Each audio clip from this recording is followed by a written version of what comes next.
আপনাকে এতদিন ধরে টেক্সট দিই, আপনার কি আমাকে মানুষ বলে মনে হয় না? এত পরে রিপ্লাই দিয়ে কি বোঝাতে চাইছেন? যে আমি আপনার প্রতি কতটা এগ্রেসিভ, ইন্টারেস্টেড, আর আপনি বিরক্ত হয়ে রিপ্লাই দিচ্ছেন? নিহাল সবেমাত্র শুয়েছিল। আদিবার এমন টেক্সট দেখে হতভম্ব হয়ে উঠে বসে চেয়ে রইল কিছুক্ষণ। কি রিপ্লাই দেওয়া যায় এই কথার পরিবর্তে সে বুঝতে পারছে না। কয়েক মিনিট ধরে কিছু লেখার চেষ্টা করতে পরক্ষণে আদিবার আর একটি টেক্সট আসে। নিহাল দেরি করায় আদিবা লিখেছে, আপনি এমন কেন? একটু সহজ হওয়া যায় না আমার সাথে? আপনার সঙ্গে কথা বলতে আমার ভালো লাগে। পরিচয় হওয়ার পর কত দিন হয়ে গেল, অথচ আপনি এতদিন আমাকে ইগনোর করে রেখেছেন কেন বলুন তো? এই, আপনি কথা বলছেন না কেন? নেহাল আদিবার কথায় হঠাৎ করে আপসেট হয়ে পড়েছে। দর্শিনীর বিয়ের পর থেকে নিজেকে গুছিয়ে নেওয়ার সিদ্ধান্ত নিয়েছে। যতটা সম্ভব কাজে ব্যস্ত থেকে সবটা ভুলে যাওয়ার চেষ্টায় আছে। কিছুটা সম্ভবও হয়েছে। দর্শিনীকে আগের মতো হুট করে আর মনে পড়ে না। পড়লেও আবিদের মুখটা দর্শিনীর সঙ্গে ভেসে ওঠে। দৃশ্যটা মারাত্মক, তাই তো নিহাল আর ভাবতে চায় না। কিন্তু এগুলো তো আর আদিবাকে বলতে পারবে না, তাই কিছু একটা লিখতে চাইছিল। পরবর্তীতে কেটে দিয়ে দ্রুত টাইপ করলো, সরি। আদিবার সমস্ত রাগ হঠাৎ যেন হাওয়ায় মিলিয়ে গেল। ডাক্তার নিহাল রায়হান তাকে সরি বলেছে, ভাবতেই অবাক লাগছে। হঠাৎ একচিলতে হাসি ঠোঁটের কোণে ফুটে উঠল। অকস্মাৎ তার এত খুশি লাগছে কেন? সে দেরি করেনি, তৎক্ষণাৎ টাইপ করে, সরি কেন? ওপাশ থেকে নিহাল বলে, এতদিন পরে রিপ্লাই দেওয়ার জন্য। নিহাল আবারও টেক্সট দেয়, দেখুন, আমি সত্যিই দুঃখিত আপনার টেক্সটে রিপ্লাই দেনি বলে। রাগ করবেন না প্লিজ। আমি কিন্তু বিজি পারসন, ডক্টর মানুষ, বুঝতেই পারছেন সারাদিন রোগী নিয়ে ব্যস্ত থাকতে হয়, এজন্যই সময় হয়ে ওঠে না। আর যখন সময় পাই ইনবক্স চেক করতে পারি না। আদিবা মন খারাপ করে টাইপ করে, ও, এখন থেকে আপনি রিপ্লাই পাবেন। আমি অপেক্ষায় থাকবো। ব্যাস, এইটুকু কথাই যথেষ্ট ছিল আদিবার একচিলতে হাসির জন্য। সে ফোনটা বিছানায় রেখে হানি সিংয়ের গানে নাচতে থাকে। হানি সিং হচ্ছে আদিবার পছন্দের সিঙ্গার। এই আনন্দঘন মুহূর্তে পছন্দের সিঙ্গারের গানে নাচটা হওয়ারই ছিল। অক্টোবর মাস, থেমে থেমে বৃষ্টি হচ্ছে প্রচুর। নাতিশীতোষ্ণ অবস্থা চারিদিকে। দর্শিনী বৃষ্টি দেখছে। এটা যদি মুহতাসিম ভিলা হতো, দর্শিনী প্রজ্বলনের সঙ্গে বৃষ্টি বিলাস করত। তার হঠাৎ বোনের কথা মনে পড়ছে। আগের সব স্মৃতি মস্তিষ্কে উকি দিয়ে যায়। তার মনটা ভীষণ খারাপ হয়ে গেল। বোনের মুখের উপর ফোন কেটে দেওয়ার পর থেকে 3-4 বার কান্না করেছে। দর্শিনী এমনটা করতে চায়নি, কিন্তু বোনকে তো বুঝতে হবে তার রাগ করাটা কতটা স্বাভাবিক। বোনের ওপর রেগে নেই দর্শিনী, কিন্তু বড্ড অভিমান করে আছে। সেই দিনের ঘটনা মনে পড়লেই প্রজ্বলনের মুখটা ভেসে উঠছে। তৎক্ষণাৎ কষ্ট অনুভব করছে দর্শিনী। আর আবিদ, সে তো এতবার সরি বলল, কিন্তু দর্শিনী ইচ্ছে করেই ওকে ঘোরাচ্ছে। আবিদের একটু শিক্ষা হওয়ার দরকার আছে। হাজব্যান্ড ওয়াইফ তারা, তাদের মধ্যে কোনো কিছু গোপন থাকার কথা না। আবিদ এটা বলেছিল তাকে, তবে নিজেই কথা রাখতে পারল না। এত বড় একটা ম্যাটার লুকিয়ে ভেতরে ভেতরে কত অশান্তিতে ছিল সবাই। আবিদ নিজেও সবটা জানার পর নিশ্চয়ই ভালো কিছু অনুভব করেনি। ভালো কিছু অনুভব করার মতো কথা অন্তত না। বিষয়টি অত্যন্ত বিদঘুটে ছিল। তার কাছে আবিদ সবটা লুকিয়ে একদম ঠিক করেনি। এই জন্য থাকুক 2 দিন এভাবে। কয়েকদিনে একটুও পাত্তা দেবে না দর্শিনী তাকে। আবিদ রুমে এসেছে। দর্শিনী একবার তার দিকে তাকিয়ে আবার বৃষ্টি দেখায় মন দিয়েছে। আবিদের মাথা গরম হয়ে আছে। 1 দিন 2 দিন 4-5 দিন ধরে দর্শিনীর বাড়াবাড়ি সহ্য করছে। তার অনুভূতি ভালোবাসাকে মারাত্মক রকমের অগ্রাহ্য করছে দর্শিনী। এতে অনেক অপমানিত হয়েছে আবিদ। সে আর সহ্য করতে পারছে না। আজ আবিদ কথা বলবে দর্শিনীর সঙ্গে। কি চায় কি দর্শিনী? সে মারা যাক, এতে কে বেশি কষ্ট পাবে? দর্শিনী নিজেই পাবে। এইভাবে আবিদকে অবহেলা করে কষ্ট তো দিচ্ছে, সেই সঙ্গে নিজেও কষ্ট পাচ্ছে। সে এসব আর সহ্য করবে না, মোটেও না। আবিদ ব্যালকনির দিকে এগোতে থাকে। দর্শিনীর পিছনে দাঁড়িয়ে হঠাৎ বলে ওঠে, রুমে চলো, গুরুত্বপূর্ণ কথা আছে আমার। দর্শিনী না তাকিয়ে বুঝতে পেরেছিল আবিদ তার পেছনে দাঁড়িয়ে আছে। সে ওভাবেই বলল, আমি আপনার কথা শুনতে ইচ্ছুক নই, আবিদ শাহরিয়ার চৌধুরী। আবিদের কি হলো জানে না। হঠাৎ সে দর্শিনীর হাত ধরে ঘরে নিয়ে যেতে বলল, শুনতে হবে তোমাকে, ইটস ইম্পর্টেন্ট। আমার হাতে ব্যথা লাগছে, ছাড়ুন। আবিদ ছাড়েনি, বরং সোজা হয়ে দর্শিনীর মুখোমুখি দাঁড়ায়। সে শক্ত করে দর্শিনীর বাহু ধরে তীব্র রাগ নিয়ে বলে, দোষিনী, কেন আমাকে কষ্ট দিচ্ছ এভাবে? আমি সবটা লুকিয়েছি কিন্তু তোমার কথা ভেবেই। কি শুরু করেছো তুমি? আমার কথা শোনার প্রয়োজন বোধ করো না, সব সময় দূরে দূরে থাকছো। আমি তোমার হাজবেন্ড দোষিনী, এতটা পর করে দিলে। এজন্যই আমার দিক থেকে শোনার প্রয়োজন বোধ করছো না। দর্শিনী অশ্রুসিক্ত চোখে আবিদের শক্ত কঠোর মুখের দিকে কিছুক্ষণ তাকিয়ে থাকে। সে হঠাৎ আবিদের হাতের বন্ধন থেকে মুক্তি পেতে ছটফট করে ওঠে। দর্শিনীকে চুপ থাকতে দেখে আবিদ রেগে যায়। সে একটু জোরে ধমক দিয়ে বলে, স্টপ, একদম নড়াচড়া করবে না। দোষিনী, answer me, damn it. Darshini একটু ভয় পেয়ে গেছে আবিদের ধমকে। ঠিক সেই সময় দর্শিনীর ফোন বেজে ওঠে। আবিদ দীর্ঘশ্বাস ফেলে দর্শিনীকে ছেড়ে দেয়। সে দর্শিনীকে ফোনটা রিসিভ করতে বলে অন্যদিকে ঘুরে তাকায়, হয়তো এই মুহূর্তে রাগ কন্ট্রোল করতে চাইছে। আবিদের উজ্জ্বল শ্যামবর্ণ মুখশ্রী লাল হয়ে গেছে। দর্শিনী বুঝতে পারছে সে আবিদকে সত্যি রাগিয়ে দিয়েছে। এতদিনে আবিদের হালকা রাগ প্রকাশ হলো দর্শিনীর কাছে। না জানি পুরোপুরি রাগলে আবিদকে কতটা হিংস্র লাগবে। দর্শিনী ভয়ে ভয়ে ফোনটা রিসিভ করে। প্রিয়মা বেগম ফোন দিয়েছেন। দর্শিনী সালাম দিয়ে হ্যালো বলতেই মায়ের কান্না ভেজা কণ্ঠ শুনতে পায়। দর্শিনী আটকে ওঠে। হঠাৎ তার মা কাঁদছে কেন? তুমি কাঁদছো কেন মা? ঠিক আছো তুমি? প্রিয় প্রজ্জ্বলিনী। অজানা আতঙ্কে দর্শিনী ভয় পেয়ে যায়। মায়ের কান্না আবার প্রজ্বলিনীর কথা ভেবে উদ্গ্রীব হয়ে বলে, কি হয়েছে আপুর মা? কথা বলছো না কেন? দর্শিনী প্রায় কেঁদে ফেলেছে। আবিদ স্তম্ভিত হয়ে যায় দর্শিনীকে কাঁদতে দেখে। অজানা আতঙ্কে আবিদও আতঙ্কগ্রস্ত হয়ে গেছে। ফোনের ওপাশে প্রিয়মা বেগম কি বলল শুনতে পায়নি ঠিকই, কিন্তু বড়সড় বিপদ আন্দাজ করে ফেলেছে ইতিমধ্যে। দর্শিনীর মনে হচ্ছে তার হৃদয়ে কেউ ছুরিঘাত করেছে। তার বোন কালকে তার সঙ্গে একবার কথা বলার জন্য কত অনুনয় বিনয় করল, দর্শিনী শোনেনি। ফোন কেটে প্রজ্বলিনীকে কষ্ট দিয়েছিল। আজ হঠাৎ এমন দুর্ঘটনা। বোনের জন্য প্রচণ্ড অপরাধ বোধ হচ্ছে দর্শিনীর। দর্শিনী হাউমাউ করে কাঁদতে কাঁদতে আবিদকে বলে, সময় নেই আবিদ, আমাকে এক্ষুনি হসপিটালে নিয়ে চলুন। আপুর সঙ্গে দুর্ঘটনা ঘটে গেছে, তাড়াতাড়ি চলুন প্লিজ। বৃষ্টির মধ্যে আবিদ দর্শিনী সিটি হসপিটালের উদ্দেশ্যে রওনা হয়েছে। বোনের জন্য চিন্তায় দর্শিনী কান্নাকাটি থামানোর অবকাশ নেই। আবিদ সবটা জানতে চাইলে দর্শিনী তাকে সবটা বলেছে। প্রজ্বলিনী সিঁড়ি থেকে নিচে পড়ে গেছিল, মাথায় আঘাত পেয়েছে অনেক, তবে বেবি কেমন আছে সেই সম্পর্কে জানে না। উজান তৎক্ষণাৎ তাকে হসপিটালে নিয়ে গেছে। চিকিৎসারত অবস্থায় আশরাফ সাহেবকে জানিয়েছে। এত সব কিছু ঘটে যাবে কেউ কল্পনা করেনি। শুনেছিল তাদের প্ল্যানকৃত প্রথম বেবি ছিল। সবটা শুনে আবিদের অনেক খারাপ লাগছে। প্রজ্বলিনীর বেবির কিছু হলে উজান হয়তো পাগল হয়ে যাবে। অন্যদিকে দর্শিনীকে সামলানো সহজ কাজ হবে না আবিদের জন্য। মেয়েটা বোনের জন্য একদম পাগল। সবচেয়ে দুঃখজনক বিষয় হচ্ছে দুর্ঘটনার আগে দুই বোনের মধ্যে মনোমালিন্য চলছিল। উজান এসব ব্যাপারে জানতো না। দর্শিনী এই জন্য আরও বেশি ভেঙে পড়বে। আবিদ বারবার চাইছে সবকিছু যেন ঠিক হয়ে যায়, কোনো অপ্রত্যাশিত ঘটনা যেন না ঘটে।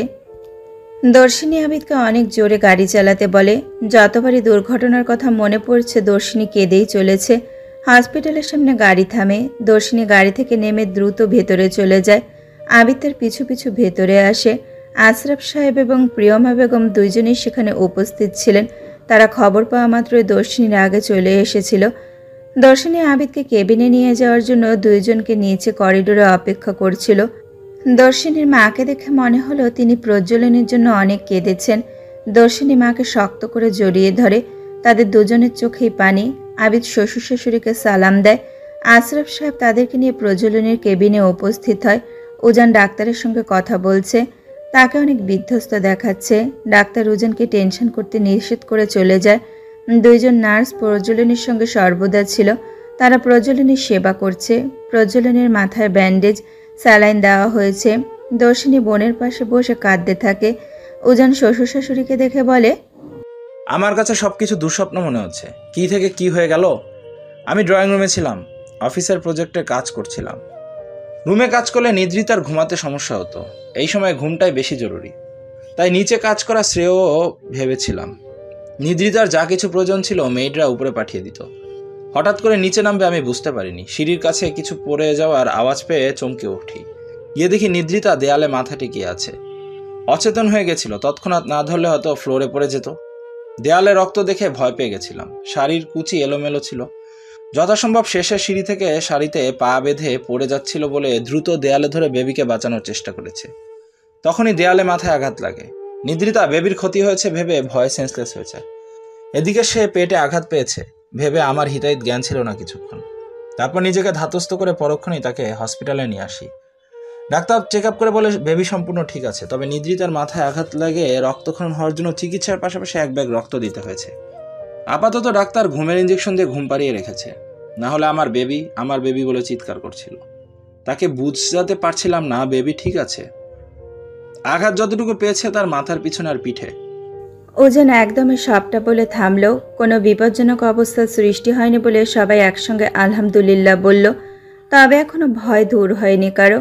ওজন দীর্ঘ নিঃশ্বাস নিল, হাত পা কাঁপছে তার।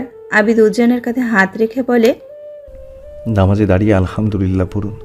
ভাগ্য ভালো ছিল, বড় কোনো বিপদ হয়নি। সব কিছু ঠিক হয়ে যাবে ইনশাল্লাহ।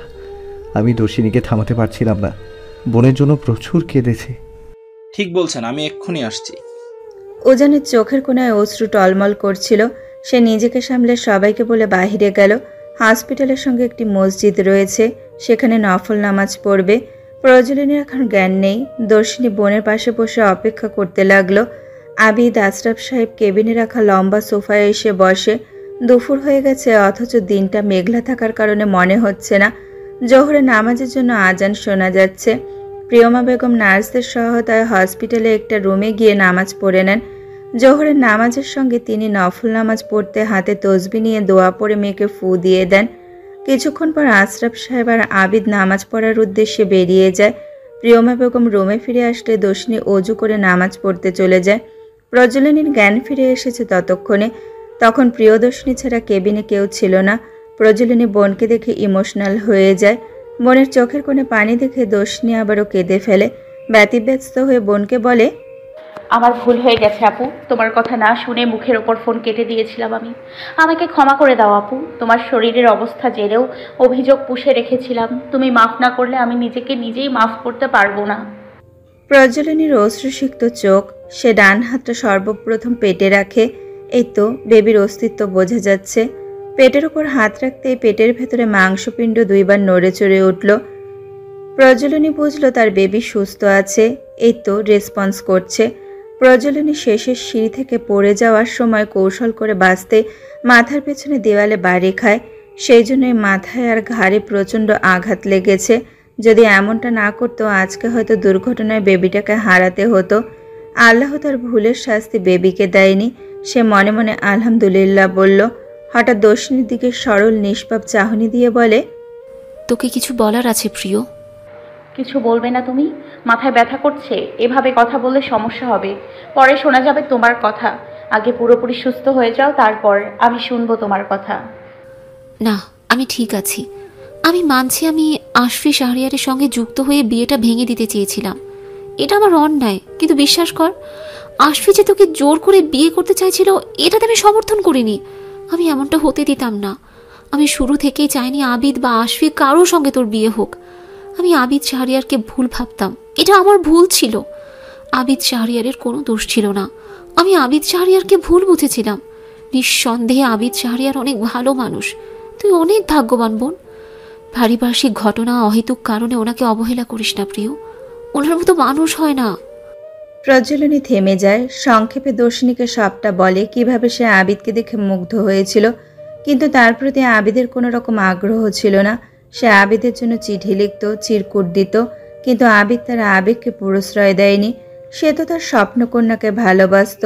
প্রজ্বলনীর অনেক চিঠি পেয়ে একদিন আবিদ তাকে দেখা করার জন্য বলে। তখন সে ভেবেছিল হয়তো আবিদ তার প্রতি দুর্বল হয়ে গেছে, এই জন্য দেখা করতে চাইছে। কিন্তু সত্যিকার অর্থে আবিদ তাকে বোঝানোর জন্য দেখা করতে চাইছিল। সেই সময় ভাগ্যক্রমে উজানের সঙ্গে তার বিয়ে ঠিক হয়ে যায়। তখন জানতে পারে আবিদ তাকে ভালোবাসে না, তাকে পছন্দও করে না। প্রজ্বলিনী বিয়েটা আটকাতে পারেনি। আবিদকে ভুল বুঝে প্রজ্বলিনী উজানের সঙ্গে সুখে থেকে দেখিয়ে দিতে চেয়েছিল। ভেবেছিল একদিন আবিদ তার জন্য প্রস্তাবে, কিন্তু এসব কিছুই হয়নি। পরবর্তীতে প্রজ্বলিনী বুঝতে পারে কোনটা তার আসল ভালোবাসা। ওই সময় আবিদের প্রতি সে মুগ্ধ ছিল। তার আবেগ কৌতূহল কাজ করেছিল আবিদের আলাদা ব্যক্তিত্ব দেখে। প্রজ্বলিনী আবিদকে নয় উজানকে ভালোবাসে। প্রজ্বলিনী বিয়ের পরেই নিজের ভুলটা বুঝতে পেরেছে, তবে আবিদের প্রতি এখন তার শ্রদ্ধাবোধ কাজ করে। প্রজ্বলিনী বোনের হাতে হাত রেখে বলে, আমার ভুল ছিল, আমাকে মাফ করে দে প্রিয়। তোকে সবটা আমি আগেই জানাতে চেয়েছি, কিন্তু তুই আমাকে ভুল বুঝে কষ্ট পাবি বলে আবিদ শাহরিয়ার বলতে নিষেধ করেছিল। এটা অপ্রত্যাশিত ঘটনা ছিল, আমার কিশোরী বয়সের ছোট্ট একটা ভুল, যার সঙ্গে আবিদ শাহরিয়ারের কোনো সম্পর্ক কখনোই ছিল না। আবিদ শাহরিয়ার তোকে অনেক ভালোবাসে, তার স্বপ্নকন্যা আর কেউ নয়, তুই নিজে প্রিয়। দর্শিনী শুধু সবটা শুনে গেল। বোনের উপর আবিদের উপর তার কোনো রাগ হচ্ছে না, সবটা তো পরিস্থিতি ছিল। প্রজ্বলিনী কিশোরী বয়সে আবিদকে পছন্দ করেছিল। আবিদ প্রজ্বলিনীর আবেগকে প্রশ্রয় দেয়নি, একটু ভুল বোঝাবুঝি ছিল দুজনের মধ্যে। পরবর্তীতে তারা দুইজন ভালোবাসার মানুষকে খুঁজে পেয়েছে, এসব দর্শিনীর কাছে স্বাভাবিক মনে হলো। তবে একটা বিষয় অস্বাভাবিক ছিল, আবিদের উপর ভুল বুঝে বিয়েটা আটকাতে চাওয়ার বিষয়টি। প্রজ্বলিনী আসফিকে সঙ্গ দেওয়া নিতান্তই ঝোঁকের বসে। প্রেগনেন্ট অবস্থায় মানুষের মোড চেঞ্জ হয়। প্রজ্বলিনী কনফিউজ ছিল, বিধায় আসফির প্ল্যানে সামিল হয়ে বিয়েটা আটকাতে চেয়েছিল, তবে বোনের খারাপ চেয়ে নয়। প্রজ্বলিনীর লক্ষ্য ছিল অন্য। তবে বোন এবং দেবর যেহেতু নিজেদের ভুল বুঝতে পেরেছে, ক্ষমা চেয়েছে, তাহলে দর্শিনীকে তাদেরকে মাফ না করার। তাছাড়া সে যে আবিদের স্বপ্নকন্যা এটা দর্শিনী জানে, আবিদ বলেছিল তাকে। দর্শিনী বোনের হাতে হাত রেখে আশ্বস্ত করে বলে, তোমাদের সামান্য দোষ ছিল, তবে এখানে পরিস্থিতি দায়ী ছিল, যদিও একটু অন্যায় ছিল, কিন্তু মন থেকে বলছি আমি মাফ করে দিয়েছি, একদম মনে রাখিনি। দ্রুত সুস্থতা লাভ করো, এটাই আশা আপু। সবটা এত সুন্দর করে আমাকে বুঝিয়ে আমার বিশ্বাস রাখার জন্য ধন্যবাদ। আবারও বলছি, এত অপরাধ বোধ রেখো না আপু, সেই সময়টাতে এটা স্বাভাবিক ছিল। খুশির খবর কি জানো, তুমি দ্রুত বুঝে গিয়েছিলে কোনটা আসল ভালোবাসা। ইতিমধ্যে আবিদ উজান খাবার নিয়ে রুমে এসেছে। উজান দুই বোনকে একসঙ্গে কথা বলতে দেখে বলে, আলহামদুলিল্লাহ, জ্ঞান ফিরেছে। তাহলে কি কথা চলছিল দুই বোনের মধ্যে? এটা আমাদের সিক্রেট ভাইয়া। ও আচ্ছা, তাই নাকি? হ্যাঁ। তাহলে ঠিক আছে। দর্শিনী বোনের ব্যাপারটা জানিয়ে উজানের মন খারাপ করতে চায় না। যেহেতু এটা ভুলবশত ভুল ছিল, সে চায় না এই সিলি বিষয়টা কেউ জানুক। কিশোরী বয়সে অনেকেই ভুল মানুষকে পছন্দ করে থাকে, তবে প্রজ্বলিনীর জীবনে তার আসল প্রণয় পুরুষ এসেছে। সারা জীবন তার বোন প্রণয় পুরুষের সঙ্গে সুখে শান্তিপূর্ণ সংসার করুক, এটাই চাওয়া। প্রজ্বলিনীর ও দর্শিনীর জন্য হুবহু একই চাওয়া, তবে দুইজনের চাওয়া দুইজনের অগোচরে রয়ে গেল। উজানের দিকে তাকিয়ে প্রজ্বলিনী কান্না করে দেয়, পেটে হাত রেখে ইশারা করে কিছু বোঝায়। উজান বুঝতে পারে তার বেবি ঠিক আছে। প্রজ্বলিনী ইশারায় সেটা বোঝাচ্ছে। উজানের মুখে সূক্ষ্ম হাসির রেখা ফুটে ওঠে। উজান বেডের কাছে গিয়ে প্রজ্বলিনীর কপালে চুমু খায়। দুজন লাভ বার্ডকে দেখে আবিদ আলতো করে হাসে। দর্শিনী আবিদের হাসিটা লক্ষ্য করে, কি সুন্দর হাসি। কেবিনের ভিতরে সবাই দুপুরের খাওয়া কমপ্লিট করে। উজান আবিদ রেস্টুরেন্ট থেকে সবার জন্য খাবার অর্ডার দিয়েছিল। ডাক্তার জানিয়েছে প্রজ্বলিনীকে আরও একদিন হসপিটালে থাকতে হবে। ডিসচার্জ করার আগে ডাক্তার আর একবার তার চেক আপ করবে। তাকে এখন অবজারভেশনে রাখা হয়েছে। তাই উজান আর প্রিয়মা বেগম বাদে একটু পরে সবাই বাসায় রওনা দেবে। অবশ্য প্রিয়দর্শিনী বারবার থাকতে চাইছিল, কিন্তু হসপিটালে এতজন থাকার অনুমতি নেই, তাই বাধ্য হয়ে তাকে চলে যেতে হবে। তবুও যেতে চাইছিল না দর্শিনী। প্রজ্বলিনীকে হসপিটাল থেকে ডিসচার্জ করে দিলে আবিদ তাকে বোনের বাসায় নিয়ে যাবে বলেছে। এজন্যই দর্শিনী আবিদের সঙ্গে চৌধুরী ভিলায় যেতে রাজি হয়েছে। প্রজ্বলিনীকে হসপিটাল থেকে ডিসচার্জ করা হয়েছে, এখন সে সুস্থ আছে। উজান তাকে হসপিটাল থেকে বাসায় নিয়ে গেছে। প্রজ্বলিনী হসপিটালে থাকাকালীন দর্শিনী তাকে নিয়মিত দেখতে গেছিল। এভাবেই কেটে গেছে পুরো সপ্তাহ। কালকে আবিদ তাকে বোনের কাছে রেখে এসেছিল, আজকে আবার আবিদ তাকে বাসায় নিয়ে যাবে। দর্শিনী আরও 2 দিন থাকতে চাইছিল, কিন্তু আবিদ তাকে থাকতে দেবে না। বিকালের দিকে আবিদ আসবে বলে দিয়েছে। আবিদ দর্শিনীকে বারবার টেক্সট করে বলেছে, মিস ইউ বউ, তোমাকে ছাড়া সব কিছু ফাঁকা ফাঁকা লাগছে, এখন আর একা থাকতে ভালো লাগে না আমার।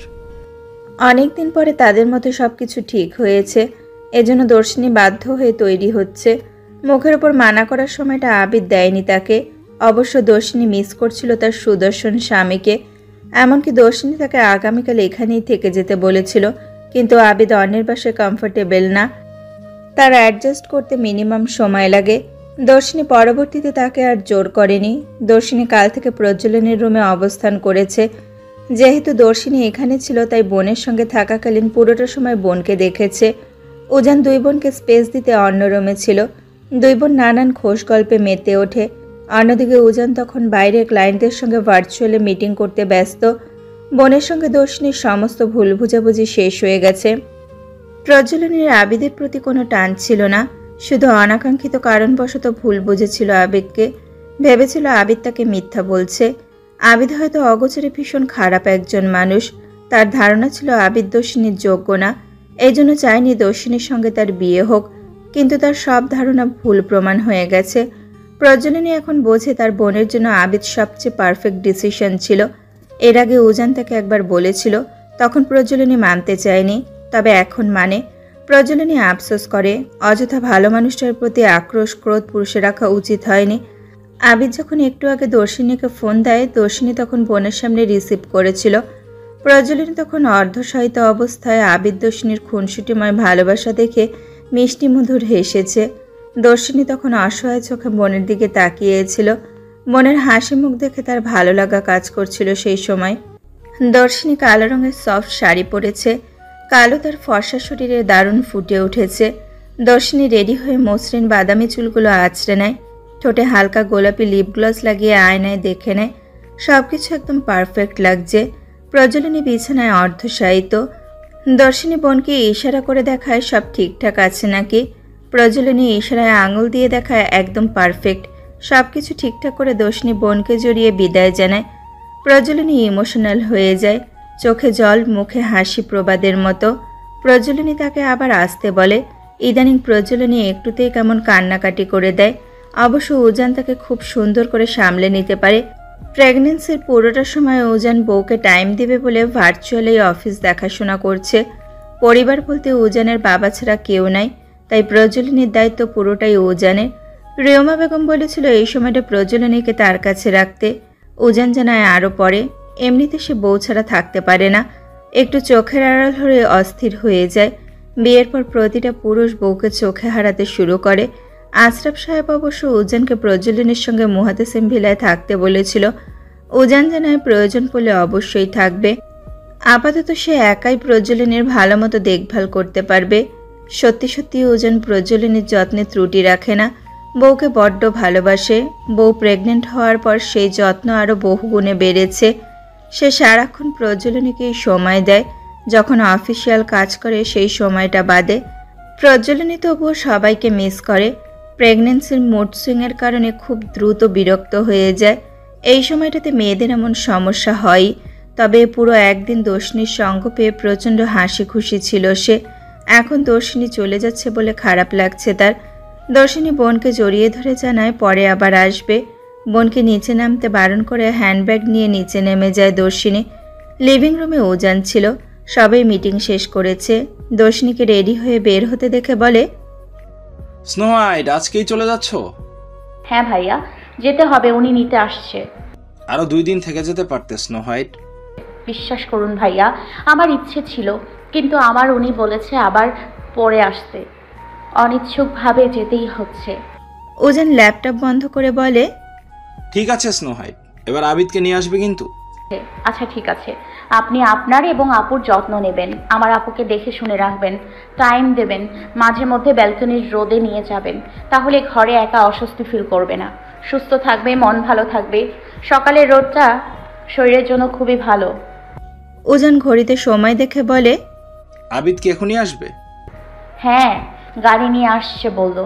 আপুকে বিদায় জানিয়ে এসছি, কাজ ছিল আপু। আপনি যান, আমি চলে যাব, সমস্যা হবে না। ভেতরে আসবে না? ভেতরে আসতে বলো। মনে হয় না আসবে, অন্যদিন আসতে বলবো। উজান দর্শিনীকে বাই বলে ওপরে প্রজ্বলিনীর কাছে চলে যায়। অন্যদিকে দর্শিনী অপেক্ষা করে আবিদের ফোন কলের। কয়েক মিনিট বাদে আবিদ ফোন দেয়। দর্শিনী রিসিভ করলে আবিদ বলে, বাহিরে অপেক্ষা করছি। আসছি আমি বলে দ্রুত দর্শিনী সদর দরজা দিয়ে বের হয়ে যায়। যাওয়ার আগে অবশ্য মেয়েদের বলে দরজা লাগিয়ে দিতে। আবিদ গাড়িতেই অপেক্ষা করছিল। দর্শিনীকে কালো শাড়িতে দেখে এক দফা হার্টবিট মিস করলো মনে হয়। হঠাৎ বুকের বাঁ পাশে হাত দিয়ে জোরে নিঃশ্বাস নিল। দর্শিনী গাড়ির কাছাকাছি আসতেই আবিদ দরজা খুলে দেয়। দর্শিনীর হাতে কিছু গিফট ছিল, সেগুলো গাড়ির ব্যাক সিটে রেখে আবিদের পাশে বসে। গিফটগুলো উজানের দেওয়া। আবিদ গাড়িতে এসি চালু করে বলে, রেডি? আমরা আজকে ডেটে যাব। বিবাহিত কাপলদের ডেট? এক্স্যাক্টলি। একটু ঘুরোঘুরি। কোথায় যেতে চাও? কোন লেকের পাশে? শিওর। ইয়াপ। ডান। কিছুক্ষণ পরে আবিদ একটা লেকের পাশে গাড়ি থামায়। সময়টা বিকাল, আকাশটা সাদা নীল, আশপাশ জনবহুল না হলে অনেক মানুষ দেখা যাচ্ছে। আবিদ গাড়ি থেকে নেমে দর্শিনীকে নামতে সাহায্য করে। দুজনে লোকজনের থেকে দূরে লেকের পাশে হাত ধরে হাঁটতে থাকে। আবিদ একটু পর পর তার সুদর্শনীর দিকে তাকাচ্ছে। দর্শিনী নীরব নিশ্চুপ হয়ে আছে। আবিদ তাকে দেখছে, এটা সে অনুভব করতে পারছে। দর্শিনী ঠোঁটে মারাত্মক সুন্দর হাসি নিয়ে আবিদের দিকে তাকায়। আবিদ যেন আবারও হার্টবিট মিস করলো। উফ, এত সুন্দর হাসি কেন তার বউয়ের? দর্শিনী আবিদের মাঝে বেশ কয়েকদিন ধরে সমস্যা চলছিল। অবশ্য দর্শিনী নিজেই অন্যজনের রাগ আবিদকে দেখিয়ে দূরত্ব তৈরি করেছিল। এখন সবকিছু স্বাভাবিক হয়ে গেছে। আবিদের ঠোঁটের কোণে বাঁকা হাসি দেখা গেল।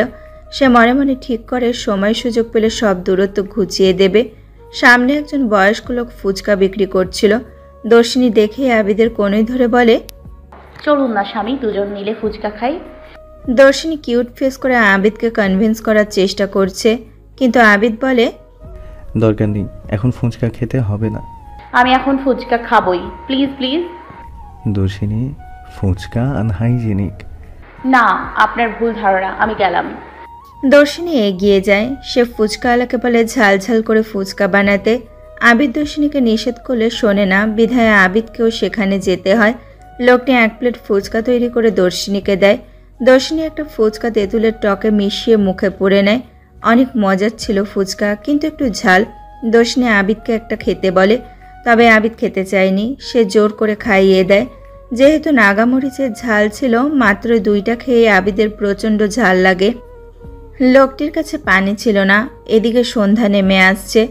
ঝালে আবিদের করুণ অবস্থা। দর্শিনীরও একটু ঝাল লাগছে। পানির বোতল ছিল গাড়িতে। আবিদ ফুচকাওয়ালাকে 1000 টাকার নোট দেয়। লোকটি নিতে চায়নি, কিন্তু আবিদ নিতে ইশারা করে চলে যায়। যাওয়ার আগে বলে এবার থেকে পানি রাখতে। লোকটি অবাক হয়ে আবিদ দর্শিনীকে চলে যেতে দেখল। গাড়িতে আবিদ একটু পরপর পানি খাচ্ছিল। সে বরাবরই ঝাল অ্যাভয়েড করে। আজ দর্শিনী জোর করেছে বলে খেলো। দর্শিনী আবিদের অবস্থা দেখে মিটমিট করে হাসছে। আবিদ গম্ভীর হয়ে দর্শিনীর দিকে তাকায়। দর্শিনী আর একটা বোতল দিয়ে পানি খাচ্ছে। দর্শিনী আবিদের ঝালে অস্থির সুদর্শন মুখাবয়ব দেখে হাসি কন্ট্রোল করতে চাইছে, তবে আবিদের নজরে পড়ে যায়। আবিদ তাকে দেখে বলে, লাইক সিরিয়াসলি দর্শিনী, আমি ঝালে কষ্ট পাচ্ছি আর তুমি কিনা হাসছো? দর্শিনী ঠোঁটে আঙুল চেপে বলে, কই না তো, আপনি আমাকে হাসতে দেখেছেন? আপনার মনে হয় হ্যালুসিনেশন হচ্ছে, অতিরিক্ত ঝালে ভুলভাল দেখছেন। দর্শিনী মুখ ঘুরিয়ে হেসেই যাচ্ছে। কিছুক্ষণ পরে দেখে আবিদ ঢকঢক করে বোতলের সব পানি খেয়ে নেয়। এবার দর্শিনী সিরিয়াস হওয়ার ভঙ্গিতে বলে, মিষ্টি খেলে ঠিক হয়ে যাবে, সামনেই কোনো মিষ্টির দোকানে গাড়ি থামান, আমি এনে দিচ্ছি। তড়িৎ গতিতে দর্শিনীর দিকে তাকায়। হঠাৎ তার ঠোঁটের কোণে সূক্ষ্ম হাসির রেখা দেখা যায়। সে দর্শিনীর উদ্দেশ্যে বলে, নো নিড, আমি নিজেই নিয়ে নিতে পারবো বউ। দর্শিনীকে কিছু বলার সুযোগ না দিয়ে আবিদ তার দিকে অগ্রসর হয়। দর্শিনী কিছুটা আন্দাজ করে তাকে সরিয়ে দিতে চায়। আবিদ শোনেনি। দর্শিনীর নরম গালে আলতো করে হাত ছুঁয়ে ধরে। দর্শিনীর শরীর ঝিমঝিম করে ওঠে। বাধা দেওয়ার আগে আবিদ তার পুরুষালী ঠোঁট দ্বারা দর্শিনীর নরম কোমল ঠোঁট আঁকড়ে ধরে। দর্শিনী তৎক্ষণাৎ চোখ বন্ধ করে নেয়। আবিদ দীর্ঘ সময় নিয়ে দর্শিনীর ঠোঁটে চুম্বন করে।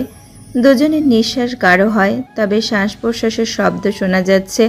আবিদ বেপরোয়াভাবে দর্শিনীর ঠোঁটে চুমু খাচ্ছে। ওইভাবেই আবিদ তাকে গাড়ির ফ্রন্ট সিটে শুয়ে চুমু খেতে থাকে। সারা মুখে আদুরে স্পর্শ দিয়ে গলায় সিক্ত ঠোঁটজোড়া ডুবিয়ে মৃদু কামড় দেয়। দর্শিনী সহ্য করে নেয়। আবিদ একসময় তার শাড়ির আঁচল সরিয়ে দিতে চায়। অবস্থা ভয়াবহ দেখে দর্শিনী আবিদকে সরাতে চাইলে আবিদ বিরক্ত হয়ে বলে, don't move, I want you now বউ। দর্শিনী এবার আবিদের বুকে হাত দ্বারা বাধা দিয়ে বলে, প্লিজ স্টপ। ওয়াই? কতদিন তোমাকে কাছে পাইনি। I really want you. এটা আপনার বেডরুম নয় আবিদ, এটা পাবলিক প্লেস, মানুষ আছে আশেপাশে, তাকিয়ে দেখুন। আবিদ তড়িৎ উঠে বসে। জনবহুল না হলেও আশেপাশে মানুষজন আছে, তবে গাড়ির কাঁচ লাগানো ছিল। লোকজন থেকে বেশ খানিকটা দূরেই গাড়ি পার্ক করা, তবে সাবধানতা অবলম্বন করাই বেটার। দর্শিনী উঠে বসে, এলোমেলো চুলটা ঠিক করে নেয়। তার মুখে লজ্জায় লাল আভা ফুটে উঠেছে। দুজনে কেউ কারোর দিকে তাকাচ্ছে না। আবিদের ঝাল কমে গেছে অনেক আগে। আজকে দর্শিনীর বাধা দেওয়াতে আবিদ যেন আহত হয়েছে, তবে তার সুদর্শিনী বউ ঠিক কাজটাই করেছে। সন্ধ্যা নেমে এসেছে। আবিদ দ্রুত গাড়ি ড্রাইভ করতে থাকে। আবিদ মৃদু লজ্জিত, তাড়াতাড়ি বাসায় যেতে চায় সে।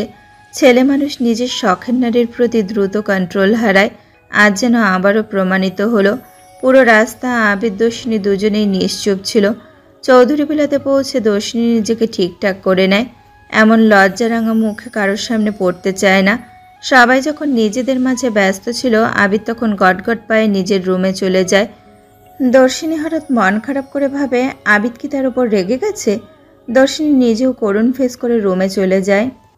আদিবা খুব স্পষ্টভাষী, প্রাণবন্ত মেয়ে। নিজের মনের কথা সগৌরবে জানানোর সৎসাহস রয়েছে তার। এজন্যই হয়তো আদিবা সবার কাছে স্নেহাশিস। সবার সঙ্গে দ্রুত মিশে যাওয়াটা ইজি নয়, কিন্তু আদিবার ক্ষেত্রে ইজি। এটা একটা ভালো গুণ। আবিদের মতোই আদিবা যে কাউকে সুন্দরভাবে ডমিনেট করতে পারে। তার এই দিকটা ভালো লাগে নিহালের এখন আদিবার সঙ্গে কথা হয়। সে নিজে থেকে টেক্সট করে না ঠিকই, তবে আদিবা তাকে নিয়মিত টেক্সট করে। তার মেয়েটার প্রাণোচ্ছল আচরণ ভালো লাগে। আদিবা এই তো গত পরশুই নিহালকে বলে বসেছে ভালোবাসি। সেই সময় নিহাল হতভম্ব হয়ে গিয়েছিল, তবে এমন কিছু হবে আগে থেকেই আন্দাজ করেছিল। আদিবার তার প্রতি আগ্রহ, কৌতূহল, মুগ্ধতা দেখে ধারণার উৎপত্তি। এমন নয় যে নিহালের আদিবাকে ভালো লাগে না, অবশ্যই ভালো লাগে। অ্যাজ আ পার্সন অনেক ভালো মেয়ে, কিন্তু বুকের মাঝে প্রথম ভালো লাগা প্রিয়দর্শিনী নামটা এখনও ঝাপসা হয়ে বিঁধে আছে। হয়তো সময়ের সঙ্গে সম্পূর্ণ অদৃশ্য হয়ে যাবে। নিহাল নিজে থেকে চায় লাইফে গ্রো আপ করতে। সবার ভাগ্যে তো সব কিছু থাকে না। প্রিয়দর্শিনী না হয় তার স্মৃতিচারণে অপ্রাপ্তি নামক প্রথম ভালো লাগা হিসাবে থাকুক, তবে সত্যিকার ভালোবাসার মর্যাদা অন্য কেউ পাক, যে নিহালের জন্য সঠিক সিদ্ধান্ত হবে। সব কিছু ভুলে গিয়ে তার সামনে এগিয়ে যাওয়ার সমীচীন হবে। নিহালের মা রেহানা বেগমের ইচ্ছে তার জীবদ্দশাতেই ছেলে বিয়ে করুক, সংসার করুক, সুখে শান্তিতে থাকুক। কখন তিনি সময় ফুরিয়ে আল্লাহর ডাকে সাড়া দিবেন সেটার নিশ্চয়তা নেই। এজন্যই ছেলেটার বিয়ে দিয়ে যেতে পারলে রেহানা বেগম নিশ্চিন্ত হবেন। নিহাল অবশ্য মাকে আশ্বস্ত করেছে সে অবশ্যই বিয়ে করবে, কিন্তু তার একটু সময় লাগবে। সে নিজেকে গুছিয়ে নিতে চায়। এতদিন ধরে মাঝে মধ্যে আদিবার সঙ্গে কথা হয়েছে। সত্যি বলতে নিহাল আদিবার কথাবার্তা সরলতায় আকৃষ্ট। অবশ্যই মেয়েটা ভালো লাগার মতো। আদিবা যখন তাকে ভালোবাসি বলেছিল, ব্যাপারটাকে নিহাল সুন্দরভাবে এড়িয়ে গেছে। কারণস্বরূপ বলা যায় নিহালের ভয় হয় যদি কখনো আদিবা তার মনের ঘরে পৌঁছে যায় তখন কি হবে। আপাতত নিহাল এমনটা চায় না। যদি এমনটা কখনো হয় তবে আদিবাকে গ্রহণ করতে হবে। আদিবার ভালোবাসার চেয়ে দ্বিগুণ ফিরিয়ে দিতে হবে তাকে। সে কি আদেও পারবে? তাদের বয়সেরও ডিফারেন্স আছে। উফ, ভাবাই যাচ্ছে না এত জটিলতা কেন সব কিছুতে। ল্যাপটপে কাজ করতে করতে এগুলো ভাবছিল নিহাল। আদিবার কথা তার অনিচ্ছাকৃতভাবে মনে পড়ে যাচ্ছে। আর যদি কখনো মনে না পড়ে, আদিবা নিজ দায়িত্বে ইচ্ছাকৃত মনে করিয়ে দেয়। অদ্ভুত মেয়ে। আবিদের পর দর্শিনী রুমে গিয়ে ফ্রেশ হয়ে নেয়। আবিদ তখন ব্যালকানিতে ছিল। ফ্রেশ হয়ে রুমে আবিদকে না পেয়ে ব্যালকানিতে চলে যায় দর্শিনী। মানুষটা কোথায় গেল? রাগ করেছে নাকি বিকালের অনাকাঙ্ক্ষিত ঘটনার জন্য? পরবর্তীতে আবিদকে ব্যালকানির চেয়ারে বসে থাকতে দেখে। সে আবিদের পাশের চেয়ারে বসে সহসা জিজ্ঞেস করে, আপনি কি রাগ করেছেন আমার উপর? আপনার রাগ করার সাজে না আবিদ। আবিদ কিছু একটা নিয়ে চিন্তা করছিল। এইবার সে দর্শিনীর দিকে তাকিয়ে দেখল।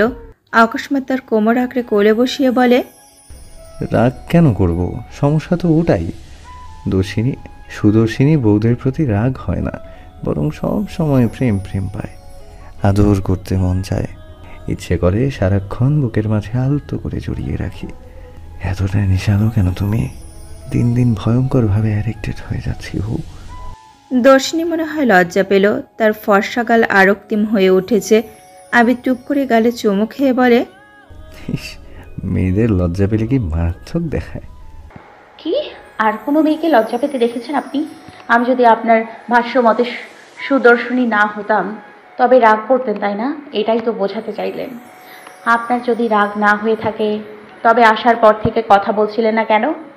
আবিদ দর্শিনীর এত কোয়েশ্চেন করা দেখে বলে, ওয়েট বউ, হাইপার হচ্ছ কেন? আর আমি কখন বললাম অন্য মেয়েদের লজ্জা পেতে দেখেছি? আমি তো শুধু আমার সুদর্শিনী বউকে দেখেছি। যার মন সুন্দর সে সবসময় সুন্দর। সেই হিসেবে তুমি সর্বদাই সুদর্শিনী, কারণ তোমার মন হচ্ছে স্বচ্ছ, সুন্দর, পবিত্র। অবশ্য বাহ্যিক দিক দিয়ে সুদর্শিনী না হলেও ভালোবাসতাম, তখন আরও বেশি বাসতাম। রাগ করার তো প্রশ্নই আসে না। আবিদের এই কথাটা যথেষ্ট ছিল দর্শিনীকে ইমোশনাল করে দেওয়ার জন্য। সে আবিদের গলা জড়িয়ে ধরে, আবিদ তার পিঠে হাত রাখে। দর্শিনীর শরীর শিরশির করে কেঁপে ওঠে। আবিদ সব অনুভব করতে পেরে হাসে। হঠাৎ তার রোম্যান্টিক মুডটা মাথা চাড়া দিয়ে ওঠে। বিকালে বাধা পেয়ে দমে গেছিল ঠিকই, কিন্তু এখন তো নিজ বাসায় ব্যক্তিগত রুমে অবস্থান করছে। এখানে কেউ নেই তাকে বাধা দেওয়ার। আবিদ দুষ্টুমি করে দর্শিনীর কাঁধে আলতো কামড় দেয়। দর্শিনীর আবিদকে জড়িয়ে থাকতে ভীষণ ভালো লাগছিল। সবাই ঠিকই বলে, মেয়েরা স্বামীর বাহুডোরে সবচেয়ে সুখী। তাদের শান্তিপূর্ণ নির্ভয় আশ্রয়স্থান স্বামীর বুকে। রাতের ডিনারে চৌধুরী পরিবারের সবাই একসঙ্গে উপস্থিত ছিল। আজকে সবাই আরহান পুষ্পিতার জন্য অনেক খুশি। তাদের 2 বছরের সংসার আজ পূর্ণতা লাভ করছে অবশেষে। পুষ্পিতা প্রেগনেন্ট, 5 উইক রানিং চলছে। কিছুদিন ধরে পুষ্পিতা ধারণা করেছিল, তবে আজকে টেস্ট করে শিওর হয়েছে। প্রেগনেন্সির রেজাল্ট পজিটিভ এসেছে। সবাই দুজনকে শুভেচ্ছা জানালো। যেহেতু বাড়িতে একাধিক আনন্দের সংবাদ এসে আনন্দকে দ্বিগুণ বাড়িয়ে দিয়েছে, তাই আগামীকালকে চৌধুরী ভিলাতে পরিবারের সদস্যরা মিলে পিকনিক করার পরিকল্পনা করছে। পরিবারের সবাই হাসি খুশি ছিল, বিশেষ করে আদিবা। এমনকি শবনম চৌধুরী এই আনন্দের খবরটা শুনে নিজের কষ্ট বিষণ্ণতাকে কিছু সময়ের জন্য দূরে ঠেলে সবার সঙ্গে আনন্দ বিনিময়ে ব্যস্ত হয়ে পড়লেন। অন্যদিকে দর্শিনী পরিবারের প্রত্যেকটি সদস্যকে অবজার্ভ করে দেখছে। সবার ঠোঁটেই মিষ্টি মধুর হাসি ছিল। সে সবার মাঝে আলাদা আলাদা এক্সপেকটেশন দেখেছে। চৌধুরী ভিলার প্রথম সন্তান আসবে বলে কথা। এই দৃশ্যগুলো অনেক মনোমুগ্ধকর ছিল দর্শিনীর কাছে। মাত্র কয়েকটা দিনের ব্যবধানে দর্শিনী পরিবারটাকে এতটা আপন করে নিয়েছে যে তার মনে হয় না এটা তার শ্বশুর বাড়ি। সবসময় নিজের বাড়ি মনে হয়। এই পরিবারের সবাই যেন তার রক্ত সম্পর্কিত আপন মানুষ। আনন্দময় খবর শোনার পর আদিবকে খুব খুশি দেখালো। সে চাচ্চু হবে, ভাবতেই খুশি খুশি লাগছে। বারবার দর্শিনীকে ভাইয়ের অনাগত বেবির কথা বলছে। দর্শিনী বুঝলো আবিদের হয়তো বাচ্চা অনেক পছন্দের। সে আবিদকে খুশি হতে দেখে মৃদু হাসলো। আবিদ তৎক্ষণাৎ তাকে জড়িয়ে কাঁধে মুখ গুজে বলে, বউ, আমাদের প্রথম ম্যারেজ অ্যানিভার্সারির পরে আমরা বেবি নিয়ে নিব, ঠিক আছে? নিশ্চয়ই পিতামাতা হওয়া সবচেয়ে সুখের অনুভূতি। দর্শিনী চোখ বুজে আবিদকে অনুভব করে বলে, কেন আগে নয় কেন? বয়সটা দেখেছো? অষ্টাদশী তুমি। তাছাড়া ভার্সিটি শুরু হবে নেক্সট মান্থ থেকে। আমি চাই না কোনো কিছু তোমার পড়াশোনায় বাধা হয়ে দাঁড়াক। দর্শিনী নিজেও পড়াশোনা নিয়ে সিরিয়াস। হয়তো আবিদ বেবি পছন্দ করে ভেবেই বলেছে। সে আবিদের উদ্দেশ্যে বলে, এক্সকিউজ মি ম্যাজিস্ট্রেট সাহেব, এই মাসের 20 তারিখে আমি 19 বছরে পদার্পণ করব। আপনি আমাকে পিচ্ছি ভাবতে পারেন না, কিছুতেই না। আচ্ছা, বড় হয়ে গেছো না? অবশ্যই, আপনি তো বুড়ো হয়ে যাচ্ছেন। 33 চলছে আপনার। আর আমাকে দেখুন, আমার ভাগ্যটাই খারাপ। আরও আগে কেন পৃথিবীতে আসলাম না? অ্যাটিটিউড না? ওকে, বুড়ো হয়ে যাচ্ছি কিনা প্রমাণ হয়ে যাক। বলেই আবিদ লাইট অফ করে দর্শিনীকে কোলে তুলে নেয়। দর্শিনী ভয় পেয়ে আবিদের থেকে ছাড়া পেতে চায়, ফলে বারবার তাকে নামাতে বলে। আবিদ দর্শিনীকে বিছানায় শুয়ে তার উপর আলতো করে ভর দেয়। তার ঠোঁট দিয়ে দর্শিনীর ঠোঁট ছুঁয়ে দিতেই দর্শিনী শান্ত হয়ে যায়। সে দর্শিনীর কানের কাছে মুখ নিয়ে বলে, বিকালে কারণবশত আটকে গেছিলাম। এটা আমার বেডরুম। এখন তো তোমাকে প্রুফ দিতেই হবে। পানিশমেন্টের জন্য প্রস্তুত হও। দর্শিনী অনুভূতি, লজ্জা, ভয়, সংকোচে আবিদের শার্ট খামচে ধরে। আবিদ তার গলায় মুখ ডুবিয়ে শাড়ির আঁচল উন্মুক্ত করতে থাকে। কিছুক্ষণ পর দুইজনেই ভেসে যায় সুখের রাজ্যে। চৌধুরী ভিলাতে আজকে সকালটা অন্যরকম সুন্দর। নাতিশীতোষ্ণ পরিবেশে সবাই মিলে বাগানে পিকনিক করবে। পিকনিকে রান্নাবান্নার দায়িত্ব আজ সম্পূর্ণ ছেলেদের হাতে। ব্যাপারটা নিয়ে দর্শিনী খুব এক্সাইটেড। অনেক আগে প্রিয়দর্শিনী যখন দাদু বাড়িতে গিয়েছিল তখন এমন ফ্যামিলি পিকনিক দেখেছিল। পরবর্তীতে দ্বিতীয়বার আর সুযোগ হয়নি। প্রিয়দর্শিনী দাদুকে ভালোবাসে ঠিকই, কিন্তু দাদু বাড়িতে খুব কমই গেছে। তার দাদি বেঁচে থাকাকালীন তাদেরকে আশরাফ সাহেব তাদেরকে বাসায় নিয়ে আসতেন, এজন্যই তেমন প্রভাব পড়েনি দু বোনের মধ্যে। তবে দর্শিনীর ইচ্ছে আছে আবিদকে নিয়ে তার দাদার বাড়িতে যাওয়ার।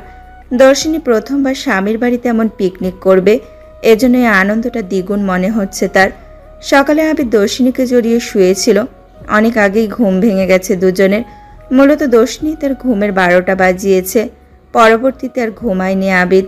আজকে যেহেতু দর্শিনী প্রচণ্ড খুশি, বউয়ের খুশির ঝলকানিতে ঈষদুষ্ণ হাসে আবিদ। হুট করেই দর্শিনীর গলায় মুখ গুজে মিষ্টি স্মেল নিতে থাকে। আবিদ এমন আচরণ মাঝে মধ্যেই করে, এটা নতুন নয় দর্শিনীর কাছে। কালকে রাতের কথা ভেবে দর্শিনী মৃদু লজ্জা পেয়ে আবিদকে ছেড়ে উঠে যেতে চায়। আবিদ একটু আপত্তি করে, পরবর্তীতে দর্শিনীর লজ্জা পাওয়া দেখে ছেড়ে দেয়। তার ঠোঁটে এখনো মনোমুগ্ধকর হাসি। সচরাচর তার হাসিটা সকলের অগোচরে থাকে, কিন্তু দর্শিনীর কাছে সবসময় দৃশ্যমান। আবিদের এমন সূক্ষ্ম হাসিতে দর্শিনী লজ্জা পায়। সে আবিদের নজর এড়িয়ে দ্রুত ওয়াশরুমে চলে যায়। অন্যদিকে আবিদও ফ্রেশ হয়ে গার্ডেন এরিয়ায় চলে আসে। তার এখন জগিং করা প্রয়োজন। সুদর্শনী বউয়ের জন্য তাকে আরও বেশি স্বাস্থ্য সচেতন থাকতে হবে।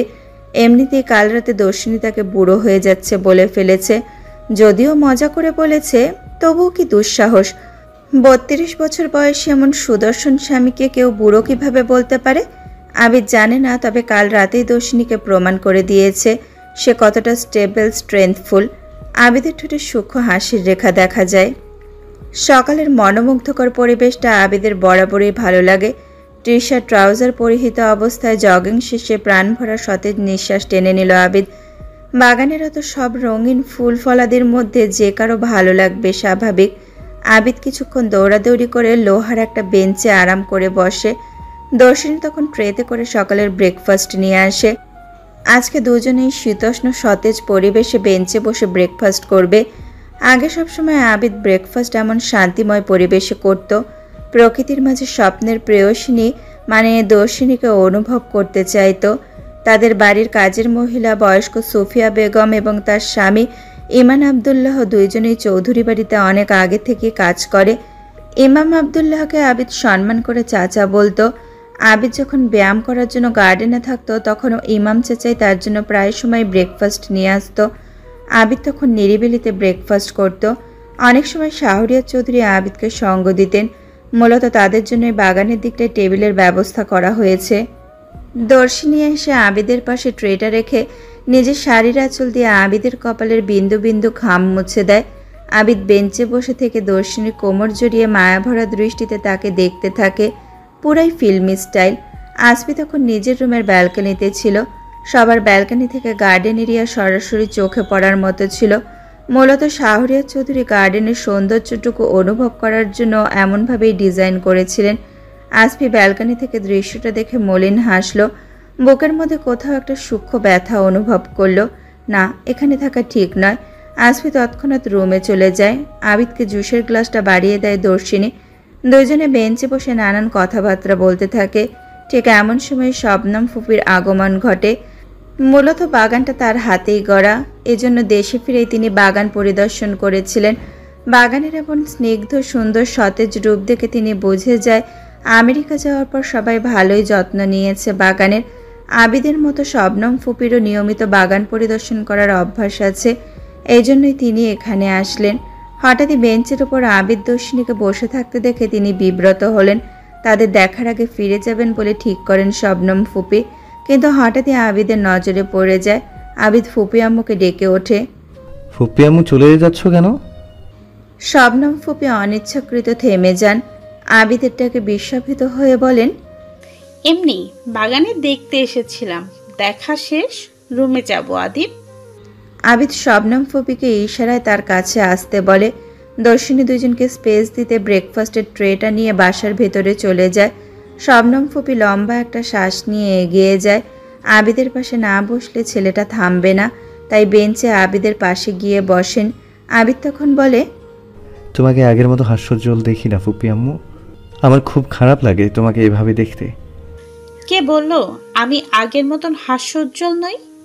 আগের থেকে কম, তবে দেখো তোমার ফুপি আম্মুর জৌলস কিন্তু এখনো কমেনি। শবনম চৌধুরী মেকি হেসে বললেন, আবিদ ফুপির দিকে তাকিয়ে মলিন হাসল। হঠাৎই শবনম চৌধুরীর কাঁধে মাথা রেখে বলে, একটা অমানুষের জন্য নিজের জীবন এভাবে শেষ করে দিচ্ছ? আমাদের ভালোবাসার কি কোনো দাম নেই?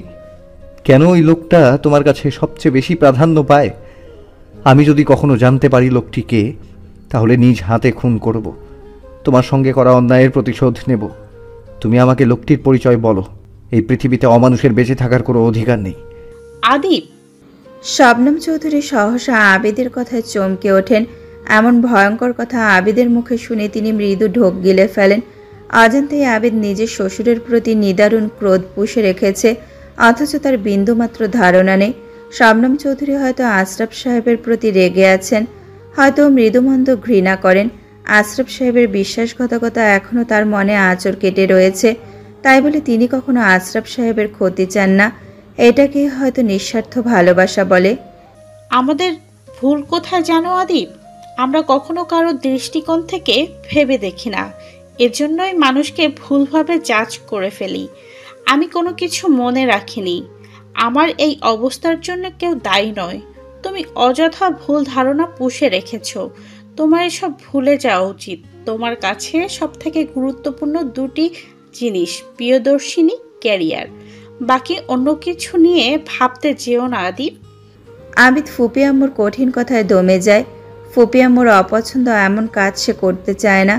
আবিদ নীরস কণ্ঠে বলে, আমার কাছে তুমি সবচেয়ে গুরুত্বপূর্ণ ফুপি আম্মু। তুমি কি সারা জীবন এইভাবেই থাকবে? এটাই তো আমার নিয়তি আদিব। এভাবেই বেশ ভালো আছি। লাইফে দ্বিতীয়বার এক্সপেকটেশন রাখি না আমি। আবিদ দৃঢ়তার সঙ্গে বলে, এটা কারো জীবন হতে পারে না। মানিয়ে নিতে হয় আদিব। আমি তো মানিয়ে নিয়েছি। বাগানে বিস্তর চাদর বিছিয়ে দর্শনীর সহিত সব মেয়েরা পেঁয়াজ রসুন সহ রান্নার যাবতীয় মশলা তৈরি করছে। অন্যদিকে আবিদ সহ বাড়ির সব পুরুষরা মাথায় গামছা বেঁধে রান্না করার জন্য প্রস্তুত। তাদেরকে গামছা বেঁধে স্টাইল করতে দেখে মেয়েরা একসঙ্গে কিছুক্ষণ হাসলো। বাড়ির ছেলেরা মেয়েদের হাসতে দেখে বলে, হেসে নাও, হেসে নাও। আজকে আমরা ছেলেরা পাকা রাঁধুনি হয়ে গেছি, যাকে বলে প্রফেশনাল শেফ। তোমাদের চেয়ে বেটার রান্না করব। দেখবা যখন রান্না শেষ হবে তখন সেটে বুটে খাবে।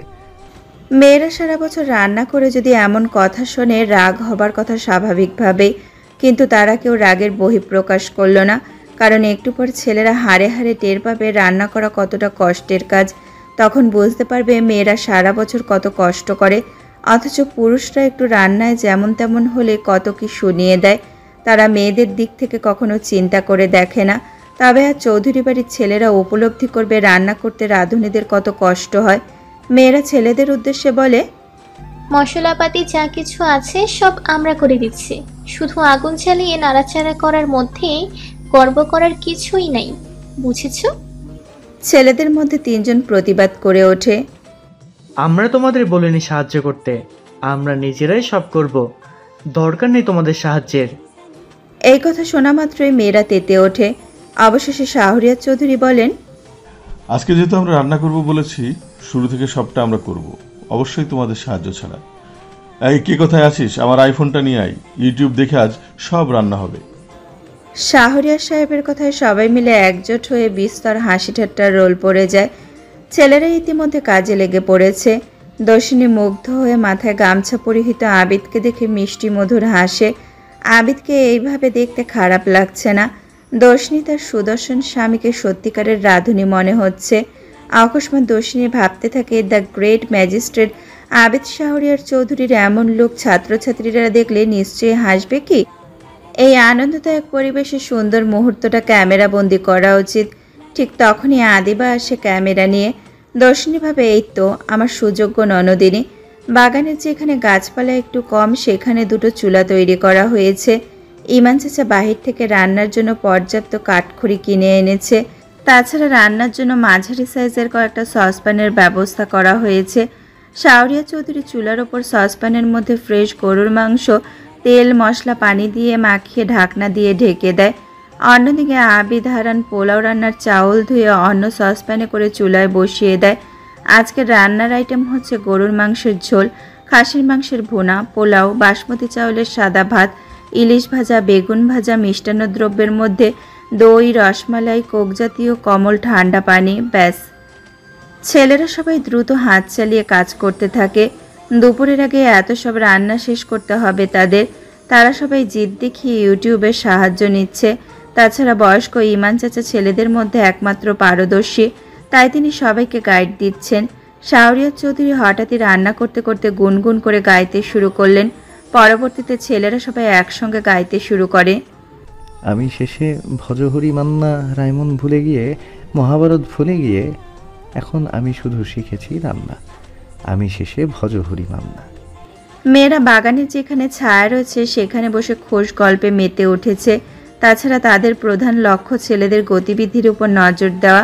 ছেলেরা যখনই কোনো কাজে ভুল করছে মেয়েরা তখনই উচ্চশব্দে হেসে উঠছে।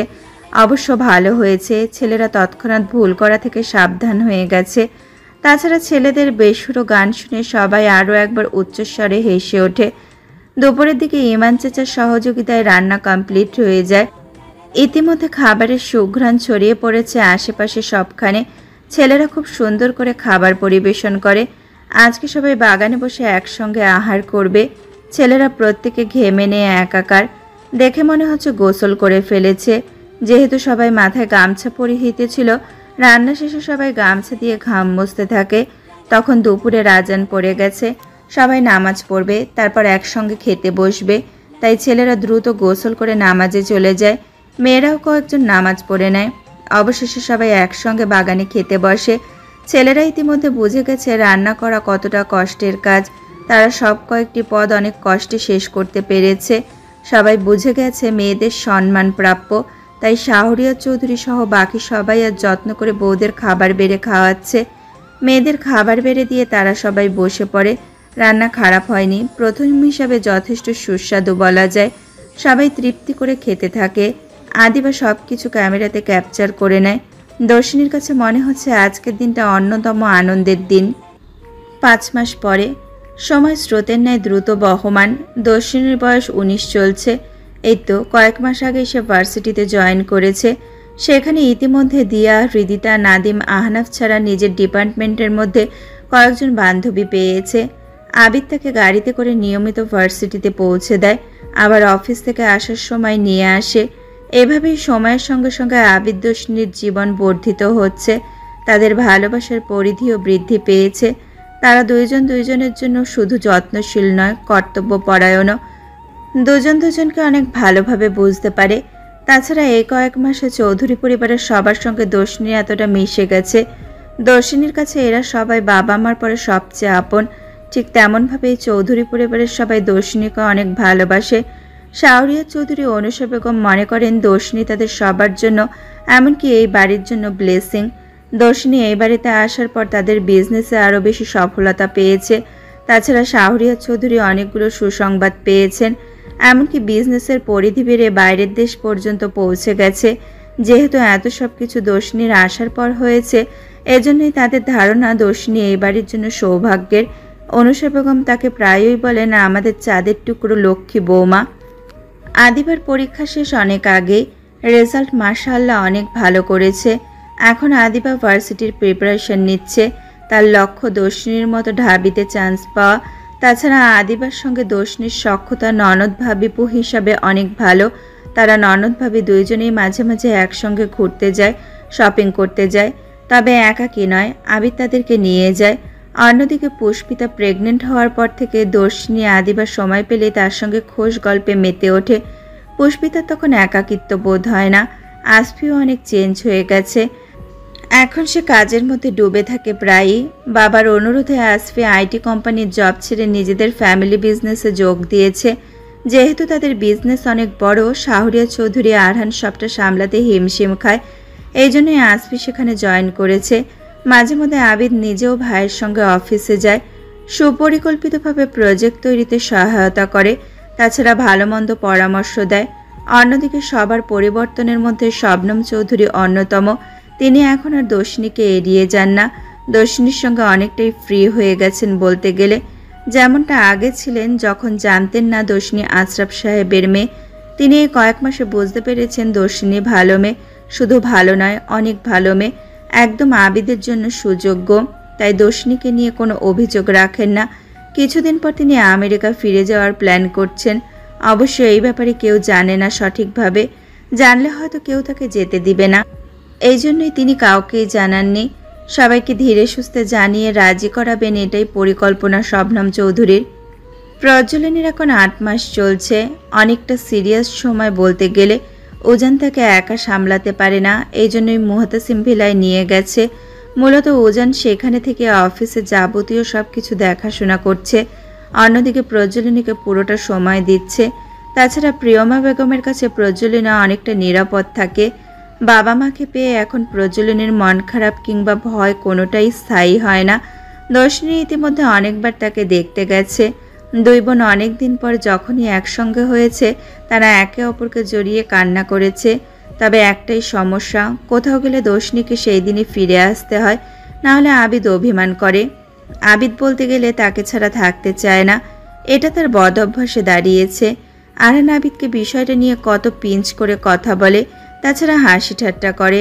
আবিদ গায়ে তোলে না, কারণ সে সত্যি দর্শিনীকে ছাড়া থাকতে পারে না। বিয়ের কয়েক মাস আগে আবিদের উপর একবার হামলা হয়েছিল, কেউ তাকে মারার জন্য চেষ্টা করেছিল, কোনো মতে বেঁচে গেছে আবিদ। আবিদের বদলে তার একজন গার্ডস গুরুতর আহত হয়েছিল। সেই দিন সত্যি আবিদের ভাগ্য সুপ্রসন্ন ছিল। কয়েকজন পুলিশ হামলাকারীকে খোঁজার চেষ্টা করেছিল, কিন্তু অদ্ভুত বিষয় হচ্ছে আবিদ পুলিশকে তদন্ত করতে মানা করে দেয়। এতে সবার আপত্তি ছিল ঠিকই, কিন্তু আবিদের মনে সম্ভবত অন্য পরিকল্পনা চলছিল। অ্যাটাক হওয়ার পর কোনো মতে বেঁচে গেছিল আবিদ। সেই সময় আবিদকে সরকারিভাবে 1 মাস ছুটি দেওয়া হয়েছিল। দর্শিনী সেই সময় কি কান্না, কেউ তাকে সান্ত্বনা দিতে পারেনি। তবে আবিদ তাকে বহু কষ্টে সামলে নেয়। একটু সুস্থ হওয়ার পরে ছুটি থাকাকালীন আবিদকে অন্য কাজে যেতে দেখা যায়। দর্শিনী তখন আপত্তি করলেও কোনোদিন শুনেছে তো কোনোদিন গুরুত্বপূর্ণ কাজের কথা বলে চলে গেছে। সেই সময়টা দর্শিনীর কাছে দুর্বিষহ ছিল। আবিদকে নিয়ে দুশ্চিন্তা করে ভয় পেত দর্শিনী। নিয়মিত 5 ওয়াক্ত নামাজ পড়ত তখন। সবসময় আবিদকে রক্ষা করার জন্য আল্লাহর কাছে প্রার্থনা করত। এমনকি রাতে ভয় পেয়ে আবিদকে শক্ত করে জড়িয়ে রাখত, যেন ছেড়ে দিলেই হারিয়ে যাবে। আবিদ তখন মৃদু হেসে আল্লাহর কাছে শুকরিয়া আদায় করত দর্শিনীর মতন একজনকে জীবনে পাঠানোর জন্য। পরবর্তীতে আবিদের ইচ্ছা অনুযায়ী হামলাকারীকে চিহ্নিত করার চেষ্টা করা হয়নি। সবার কাছে এটা অবাক করার মতো বিষয় ছিল। ওই ঘটনার 1 মাস পরে আবিদ জেলা পর্যায় থেকে বিভাগীয় ম্যাজিস্ট্রেট হিসাবে জয়েন করে। সেই দিন সেই খুশিতে শাহরিয়া চৌধুরী বাড়িতে সেলিব্রেশন করেছিল। তারপরে সেই দিন থেকে আজ পর্যন্ত কোনো সমস্যা দেখা যায়নি আবিদ দর্শিনীর জীবনে। ভার্সিটিতে ল ডিপার্টমেন্টে একটা ছেলে দর্শিনীকে অনেক পছন্দ করে।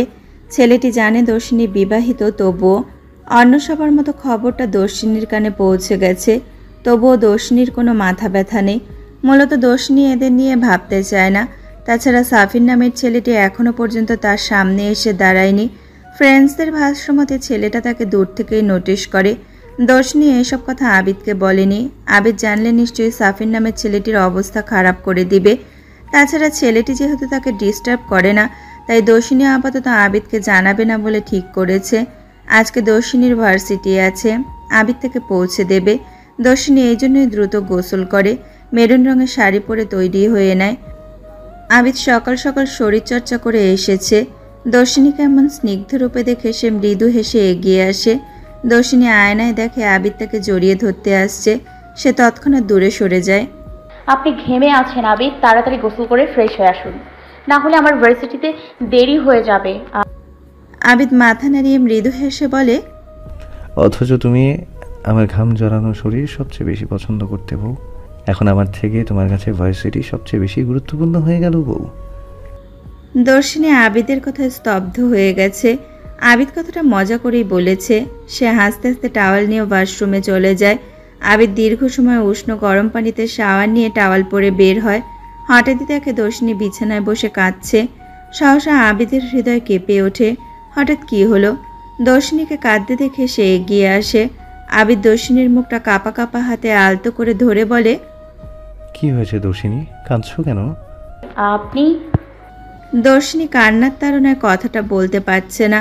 ওইভাবেই আবিদকে শক্ত করে জড়িয়ে ধরে। আবিদ বুঝতে পারছে না হঠাৎই কি হলো। দর্শিনীর শরীরটা কান্নার জন্য মৃদু কাঁপছে। আবিদ দর্শিনীকে ধাতস্থ হতে সময় দিল। দর্শিনী অনেকক্ষণ কান্নাকাটি করার পর থামলো। আবিদ তার পাশে বসে জিজ্ঞেস করে, এবার বলো কি হয়েছে?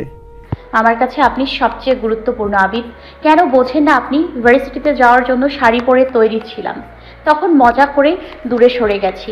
আপনি ভাবলেন আমি আপনাকে গুরুত্ব দিই না। কথাটা দ্রুত বলে দর্শিনী আবারও শব্দ করে কেঁদে ফেলল। আবিদ ভাবতে পারেনি দর্শিনী সে কথাটাকে সিরিয়াসলি নিয়ে ফেলবে।